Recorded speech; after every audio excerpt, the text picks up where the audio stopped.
They had a recovery on their agenda this hour. They're bringing back on board the Spartan satellite that has been gathering data about the sun. CNN's Miles O'Brien joins us live from the Johnson Space Center in Houston, Texas. Miles. Fanula, for NASA, this has been a nearly flawless mission from a public relations standpoint and from perhaps a scientific standpoint as well. Today, a little bit of icing on the cake for NASA. If you may recall, last November they had some difficulties with the Spartan satellite. It was knocked into an out-of-control orbit and had to be retrieved by some spacewalking astronauts. Well, just about 20 minutes ago, it was successfully grabbed by the 50-foot robotic arm, which is on the Space Shuttle Discovery. Mission specialist number 1, Steve Robinson, was at the controls of that arm when they successfully grabbed the Spartan satellite after spending about 48 hours floating free of the shuttle about 40 miles away, staring into the sun, getting pictures of the sun's corona. It was brought into the shuttle's cargo bay somewhere over South America, 343 miles above the surface of the Earth. Let's listen to the call from Eileen Hawley of Mission Control. The PDRS officer here in the flight control room confirmed. Got a good grapple of Spartan.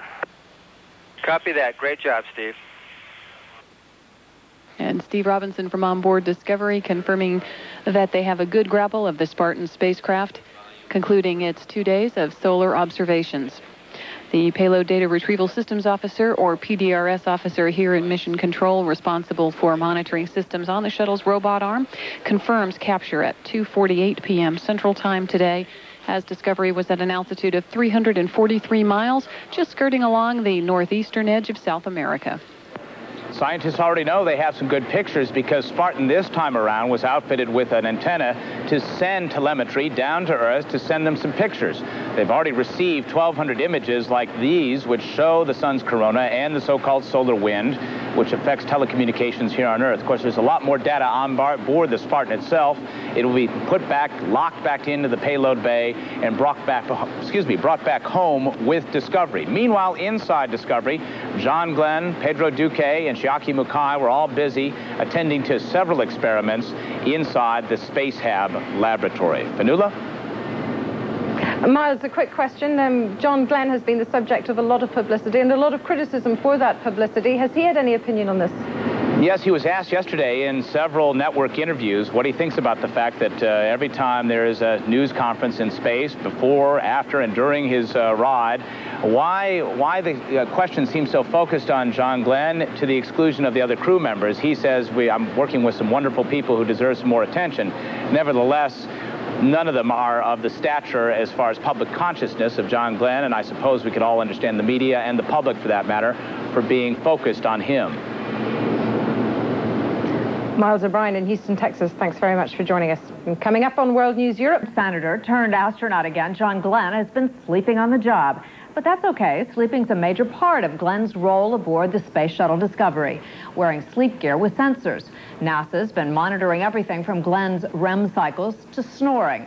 Today, the wake-up music was updated to reflect that other astronauts on Discovery are younger than 77. A rock and roll tune by Stevie Ray Vaughan was clearly not Glenn's suggestion. For the latest on the rest of the scientific part of today's flight, here's Tony Clark. And Houston, we have Spartan inside. It's 1 degree left and 1 degree low in the coast. Discovery maneuvered back to the 3,000-pound solar imaging satellite, and carefully, astronaut Steve Robinson inched the shuttle's 50-foot-long robot arm toward the satellite and locked onto it. Discovery, got a good grapple of Spartan. Copy that. Great job, Steve. For 2 days, the satellite downlinked images as part of its study of solar winds and the sun's corona. Go for 31 Bravo at your discretion. In a precise maneuver, the satellite was lowered into Discovery's payload bay. The satellite has additional solar data recorded on board, which can be retrieved once the satellite is back on Earth. Congratulations and great job on a successful Spartan rendezvous and retrieval. And great job on the manual phase. The prop officer has a smile on her face. Great, Mike. Thanks a lot. While the Spartan retrieval was the high point of shuttle activities Tuesday, the astronauts also worked on experiments using oyster toadfish to study the effects of microgravity on astronauts' balance systems and tests of microencapsulation for tumor-fighting drugs. The crew will continue to run experiments through Friday, with the shuttle scheduled to land midday on Saturday. Tony Clark, CNN, Johnson Space Center.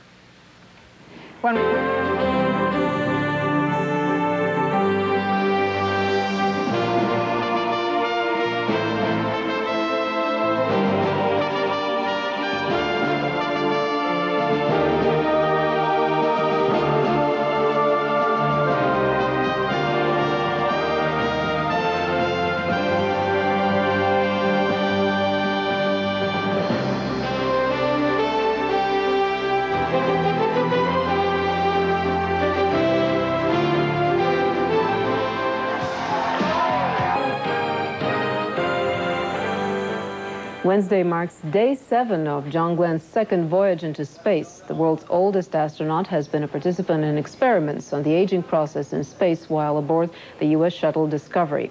CNN's Tony Clark is standing by the Johnson Space Center with more. Hello, Tony. Good morning.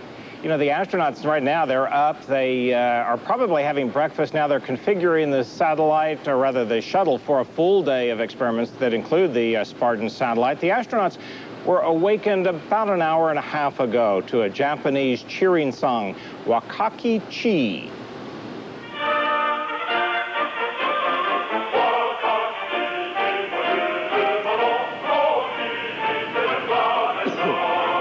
The song means a young spirit. It's a cheering song from the university that Chiaki Mukai attended, and when she heard it, she said that it always gives her energy to do her best.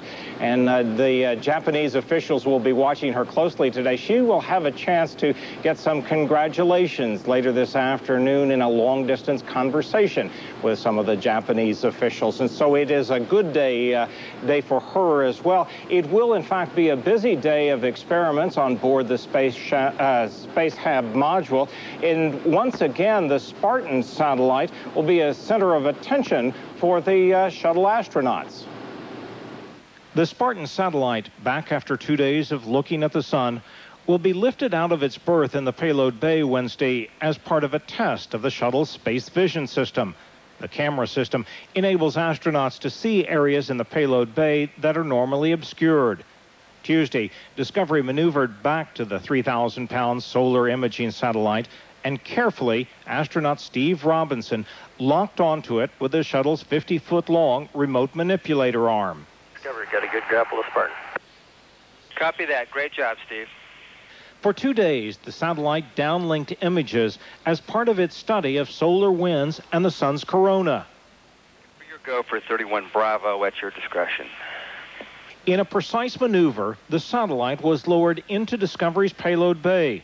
The satellite has additional solar data recorded on board, which can be retrieved once the satellite is back on Earth. Congratulations and great job on a successful Spartan rendezvous and retrieval. And great job on the manual phase. The prop officer has a smile on her face. Great, Mike. Thanks a lot. While the Spartan retrieval was the high point of shuttle activities Tuesday, the astronauts also worked on experiments using oyster toadfish to study the effects of microgravity on astronauts' balance systems and tests of microencapsulation for tumor-fighting drugs. The crew will continue to run experiments through Friday, with the shuttle scheduled to land midday on Saturday.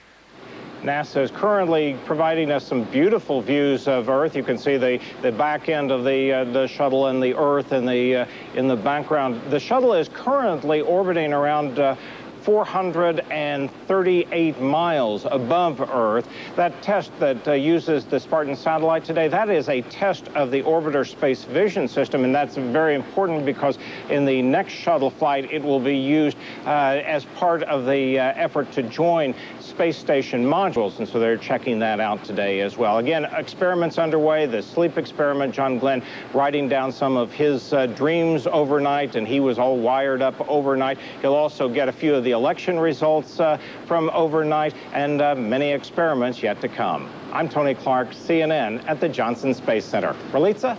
Tony, thank you very much. And now we'll look at international.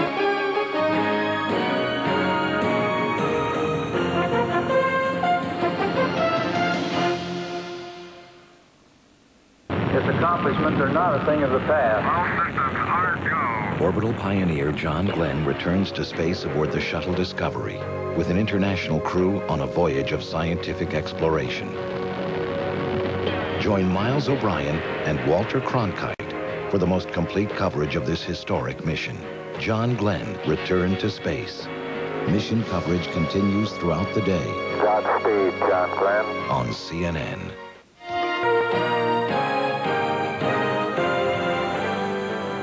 The shuttle Discovery crew has begun its 7th day in orbit.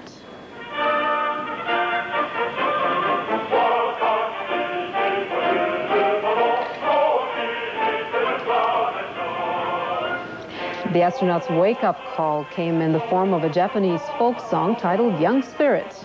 The Japanese crew member Chiaki Mukai told Mission Control the song gives her energy. CNN's Tony Clark has this report on the crew's work in space. The Spartan satellite, back after 2 days of looking at the sun, will be lifted out of its berth in the payload bay Wednesday as part of a test of the shuttle's space vision system. The camera system enables astronauts to see areas in the payload bay that are normally obscured. Tuesday, Discovery maneuvered back to the 3,000-pound solar imaging satellite, and carefully, astronaut Steve Robinson locked onto it with the shuttle's 50-foot-long remote manipulator arm. Discovery got a good grapple of Spartan. Copy that. Great job, Steve. For 2 days, the satellite downlinked images as part of its study of solar winds and the sun's corona. Your go for 31 Bravo at your discretion. In a precise maneuver, the satellite was lowered into Discovery's payload bay. The satellite has additional solar data recorded on board, which can be retrieved once the satellite is back on Earth. Congratulations and great job on a successful Spartan rendezvous and retrieval. And great job on the manual phase. The prop officer has a smile on her face. Great, Mike. Thanks a lot. While the Spartan retrieval was the high point of shuttle activities Tuesday, the astronauts also worked on experiments using oyster toadfish to study the effects of microgravity on astronauts' balance systems and tests of microencapsulation for tumor-fighting drugs. The crew will continue to run experiments through Friday, with the shuttle scheduled to land midday on Saturday. Tony Clark, CNN, Johnson Space Center. Shuttle Discovery have been in space for a week now. Day 7 saw the crew using the Spartan satellite to test a new remote camera system to be used to build an international space station. CNN's Miles O'Brien is following the mission from the Johnson Space Center in Texas, and he joins us once again with the latest. Miles. Fanula, most of the major milestones of this mission are now complete and completed successfully. Sure, the science continues, but the biggies have been completed, and NASA is very pleased about that. Gave the opportunity for the astronauts today to take a few looks out the window, and what a spectacular scene they saw. You know, every 45 minutes they see a sunrise or a sunset, and if you look right down on the Earth, this is exactly what you see. It's hard for them to really relate how beautiful the sights are. This gives you some sense of it. You know, John Glenn, 36 years ago, when he went up for a little less than 5 hours, talked almost the whole way around the globe. It seems as if he's done the same thing this time, only a much longer mission. He's talked to reporters, he's talked to the NASA administrator, he's scheduled to talk to the vice president tomorrow. He's even talked to U.S. comedian Jay Leno. Does Senator Glenn keep telling you how tough it was in the old days, how cramped it was, how small it was, how lucky you young punks are? Well, Jay, actually, no, he doesn't always do that, only when he's awake.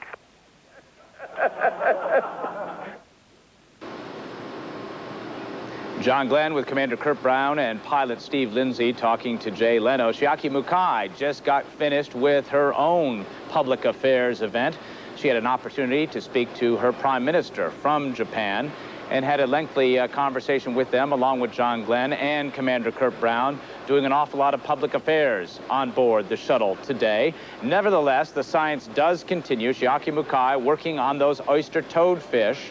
We have some pictures of those oyster toadfish shot before the mission. Not the exact fish, but fish like these are in orbit.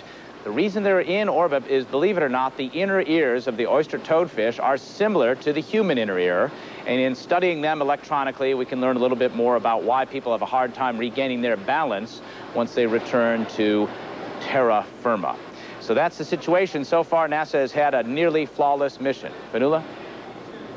Miles O'Brien at the Johnson Space Center in Texas, thanks very much again. Aboard the shuttle Discovery witnessed a spectacular sight on Wednesday when their craft passed from darkness into light. Discovery is cruising at about 27,000 kilometers per hour, some 550 kilometers above the Earth. Astronaut John Glenn, the oldest man to travel in space, continues his media blitz. He gave interviews to American TV talk show host Jay Leno and former TV anchorman Walter Cronkite. On Thursday, Discovery astronaut John Glenn climbs back into his sleep monitoring getup tonight for more shuttle experiments.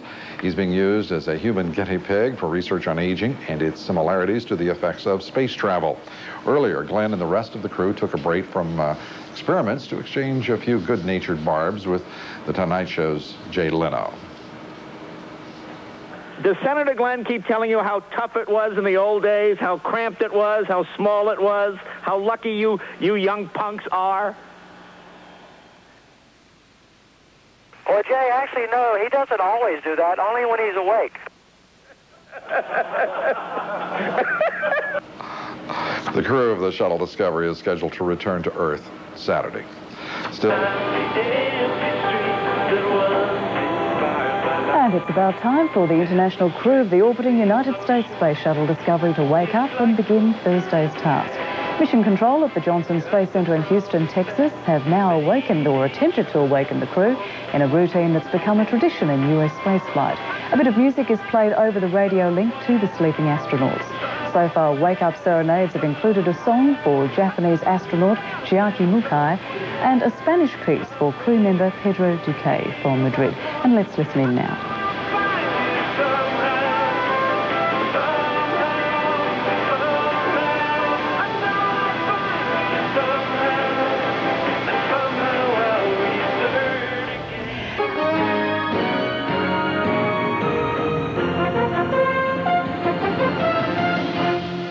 The Space Shuttle Discovery crew is readying for another busy day after a wake-up call and some good news from Mission Control.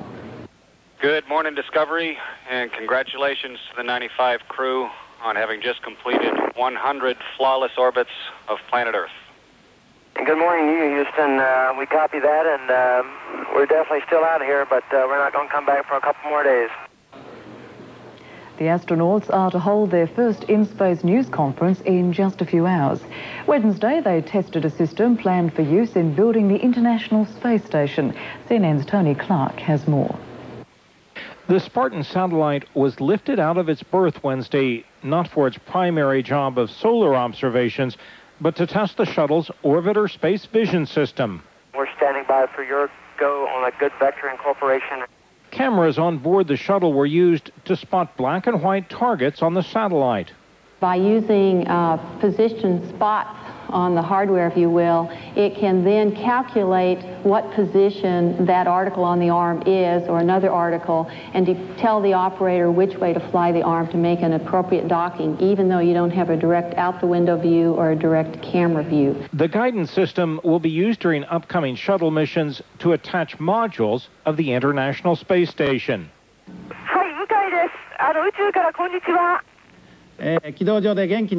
Also Wednesday, there were words of congratulations for Japanese astronaut Chiaki Mukai from Japan's Prime Minister, and joking with Jay Leno in an orbital interview for The Tonight Show. Does Senator Glenn keep telling you how tough it was in the old days, how cramped it was, how small it was, how lucky you young punks are?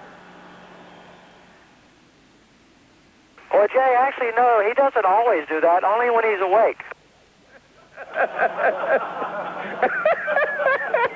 You guys are real comedians. If you ever get tired of the space business, you've got a bright future. Well, Mike, now that we're fired, can we stay up an extra day? Stand by, we're checking. Alas, no luck for the would-be comedians. Landing is still scheduled for midday Saturday. Tony Clark, CNN, Johnson Space Center. And liftoff of Discovery with a crew of 6 astronaut heroes and 1 American legend. A space pioneer returns to orbit. John Glenn's shuttle mission brings space exploration to center stage and could help solve some scientific mysteries.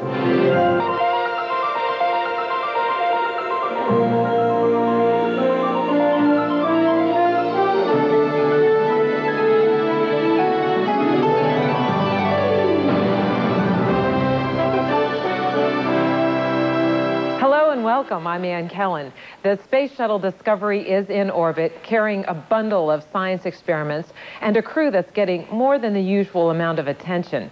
It includes John Glenn, who stepped into the history books almost 37 years ago as the first American to orbit the Earth. Now at 77, he is the world's oldest astronaut. 3, 2, 1. Discovery lifted off on Thursday afternoon for 9 days of scientific study. The mission includes releasing 2 satellites, testing equipment for the Hubble Space Telescope, and tending to a battery of experiments on board the orbiter. Miles O'Brien looks at some of the highlights. On the brink of his 5th flight in orbit, Discovery Commander Kurt Brown is a seasoned space traveler who likens rides in the shuttle to camping trips. You unpack and set up your camp, and you found a good fishing hole and the fish are biting, and about that time you have to pack up and go home, and you're not able to take advantage of all the things that you really got going for you. So much to do, so little time. That's how the Discovery 7 views their mission. Spaniard Pedro Duque is the rookie of the group. He's been waiting 6 years for a flight. He will be the first person from his country in space. His crewmate, Chiaki Mukai, is the first Japanese woman in orbit. More than 80 experiments will be staged on the decks of Discovery. They run the gamut from plant growth to oyster toadfish to cockroaches in outer space. But the crew isn't worried. NASA assures us the roaches will float in, but they won't float out. And joining the menagerie, a very famous human guinea pig. John Glenn will participate in studies looking at changes in how we sleep, how we balance, and how the heart reacts to time spent without gravity. We learned some new things, which we're trying to do, and that's the purpose of the whole program, is to learn new things that benefit people right here. And if I, at this stage of my life, can have an opportunity to do some of that, then I don't look at being a guinea pig as being bad. I look at being a guinea pig as being very, very good. The crew will also be doing some important work outside the shuttle. One of those jobs, deploying the sun-gazing Spartan satellite.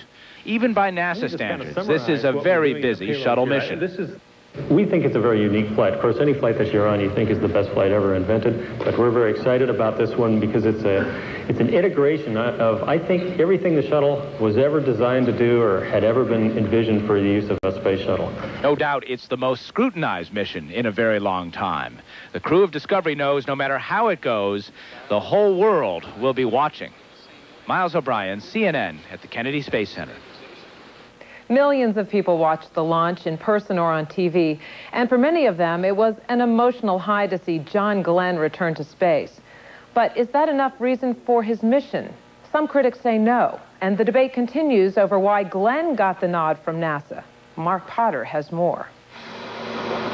Since the day he was selected for his historic return to space, John Glenn has argued that the pursuit of science is the only important reason he was picked.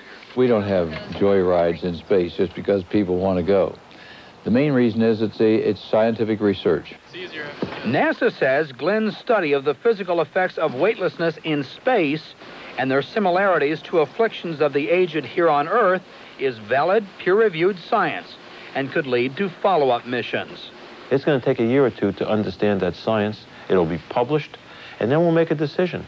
Should we pursue more ground-based research, or is it worthwhile to send another 5 to 10 older Americans into space to get more data? Researchers at the National Institute on Aging agree Glenn's studies could be another important step toward learning whether the effects of aging can be reversed. These are not going to be conclusive studies, but they will be potentially studies which can point the way to future areas in which age might be more explicitly studied as a topic of further experimentation. But the Glenn mission certainly has its critics. Dr. Alex Rowland is chairman of the history department at Duke University and a former NASA historian. He believes the science is flawed and is merely a pretext for NASA's public relations windfall. I think it trivializes science, and it trivializes NASA in a way. It suggests that they don't know a scientific experiment when they see them. Former shuttle astronaut Story Musgrave, who 2 years ago at age 61 became the oldest American in space, agrees that Glenn's research is too limited to have any real scientific value. Look at this. Can you believe those sunsets? Look at this, the moon. Still, he is an enthusiastic supporter of the Glenn mission, because it brings historic closure and inspires the public. And so the arguments continue and may never be settled over whether the Glenn mission is about science, NASA public relations, or a nostalgic return to America at its best. What is known is that millions of people around the world will be watching and celebrating the event. Mark Potter, CNN, at the Kennedy Space Center. Besides the high-profile payloads, this shuttle mission also includes an experiment that could turn the natural resources of the rainforest into a cure for a deadly disease. Keizo Obuchi has congratulated astronaut Chiaki Mukai for her work aboard the shuttle Discovery. Mukai gave Mr. Obuchi a progress report on the experiments she is conducting in orbit. The Japanese astronaut also described the sensation of soaring above the Earth. Well, the second flight, there's a shorter time of adapting to space in comparison to the first, and so I was able to start the experiments right away. So my body floats as it did before, and looking down at Earth, I can see the very beautiful Earth, which is below me. And so therefore, it's almost as if I am an angel when I feel that I'm looking down on this Earth from high above. Plane is coming down to Earth soon. As Tony Clark reports, the world's oldest space traveller is giving credit where credit is due. 77-year-old Senator John Glenn has clearly been the star of this, the 92nd shuttle mission. But Glenn's wife, Annie, says all the astronauts deserve to be in the spotlight. They are so qualified. They are so bright. They are dedicated to doing a #1 job for our country. And John is really excited to be one of them. Thursday, for the first time, all 7 astronauts got to participate in a news conference. Up until then, Scott Parazynski and Steve Robinson joked they'd been feeling a little neglected. Well, every morning we get up and remind the commander that we're here, and that's worked out very well. As you can see, we're in the crew conference. As Discovery passed 350 miles over Australia, the shuttle's low-light camera showed flashes of lightning on Earth. But the skies over Florida are forecast to be clear when the shuttle lands midday Saturday.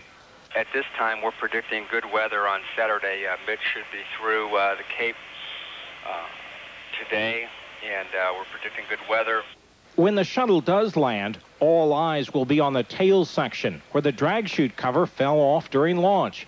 Commander Kurt Brown says he doesn't foresee any problems with the chute. I think it's really no issue at all.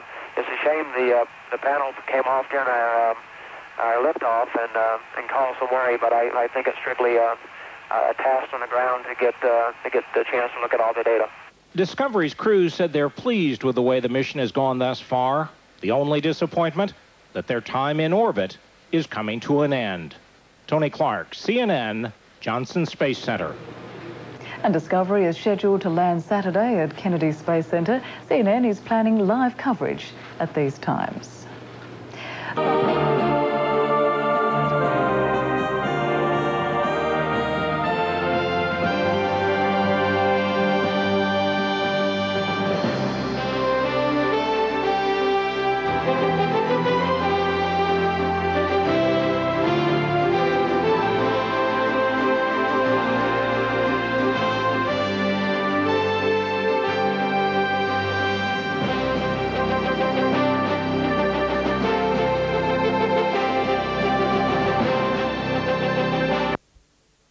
CNN's Miles O'Brien joins us live with an update from Johnson Space Center. Hello, Miles.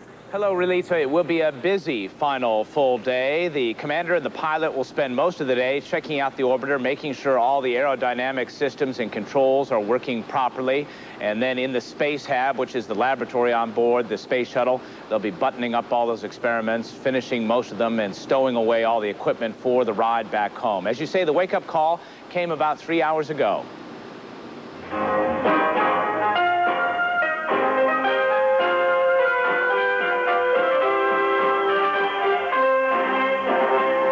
Not exactly a top 40 hit. You probably haven't heard it. That's because it was written expressly for the oldest astronaut ever, John Glenn, by the composer Peter Nero. The title, Voyage into Space. How appropriate. Now, yesterday was another busy day in space for science and for public relations. CNN's Tony Clark takes a look. 77-year-old Senator John Glenn has clearly been the star of this, the 92nd shuttle mission. But Glenn's wife, Annie, says all the astronauts deserve to be in the spotlight. They are so qualified. They are so bright. They are dedicated to doing a #1 job for our country. And John is really excited to be one of them. Thursday, for the first time, all 7 astronauts got to participate in a news conference. Up until then, Scott Parazynski and Steve Robinson joked they'd been feeling a little neglected. Well, every morning we get up and remind the commander that we're here, and that's worked out very well. As you can see, we're in the crew conference. As Discovery passed 350 miles over Australia, the shuttle's low-light camera showed flashes of lightning on Earth. But the skies over Florida are forecast to be clear when the shuttle lands midday Saturday. At this time, we're predicting good weather on Saturday. Mitch should be through the Cape today, and we're predicting good weather. When the shuttle does land, all eyes will be on the tail section, where the drag chute cover fell off during launch. Commander Kurt Brown says he doesn't foresee any problems with the chute. I think it's really no issue at all. It's a shame the panel came off during our liftoff and caused some worry, but I think it's strictly a task on the ground to get the chance to look at all the data. Discovery's crew said they're pleased with the way the mission has gone thus far. The only disappointment, that their time in orbit is coming to an end. Tony Clark, CNN, Johnson Space Center. The way the weather looks, it appears the mission will end on time, however. We will, of course, be giving you extensive live coverage as Discovery comes back to Earth. That is Saturday at 1700 GMT. NASA telling us the weather good, but on the edge for wind. As far as that drag chute door goes, I just spoke to a flight controller, and she says they have worked this problem through very thoroughly, and they insist it's not really a problem at all. Miles O'Brien, CNN, reporting live from the Johnson Space Center. Miles, thank you very much. Discovery continues to